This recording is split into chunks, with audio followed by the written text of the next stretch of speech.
بەهۆی کەمبارانی چەند ساڵی ڕابردوو لە ١٦٠ دەریاچەی دەربەندیخان بەتاڵە لە ئاوی گلدراوە و بەو هۆیەوە ڕێژەی بەردانەوەی ئاوی بەنداوەکە بۆ ناوچەکانی ناوەڕاست و خوارووی عێراق بە ناچاری کەم کراوەتەوە.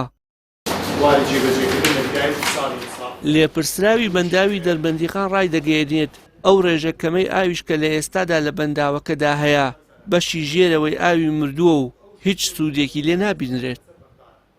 ئەمساڵمان لە ساڵی پار هەندێک نەختێ باشترە ئەو شەوەی بەپێی بەرنامەکەمان چرتر کردوێتەوە و نەختێ داهاتی ئامان زیاتر بووە ئەو نێزگەی متر و 80 سانتیمان بۆ ئەمڕۆ زیاترە بەڵام متر و 80 زۆر ناکە لە خەزینەکە نێزگەی 7 میلیۆن متر سێجارێکەکە داهاتی ئامان بۆ ئەم مانگە ڕاستیەکەی زۆر کەمی کردووە. کەمبەردانەوەی ئاو بۆ ناوچەکانی ناوەڕاست و خواروی عێراق وای کردووە ئاستی ئاوی بەنداوەکە بەراورد بە ساڵی ڕابردوو 1 متر و 80 سانتیم بەرزتر ببێتەوە.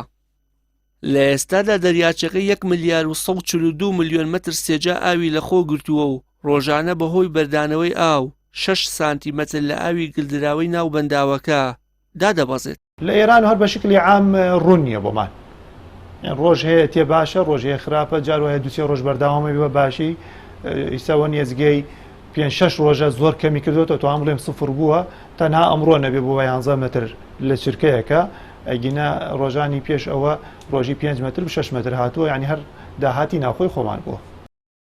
لە ماوەی 5 ڕۆژی ڕابردوودا ڕێژەی بەردانەوەی ئاو لەلایەن کۆماری ئیسلامی ئێرانەوە بە ئاڕاستەی هەرێمی کوردستان و ڕووباری سیروان گەیشتووەتە سفر.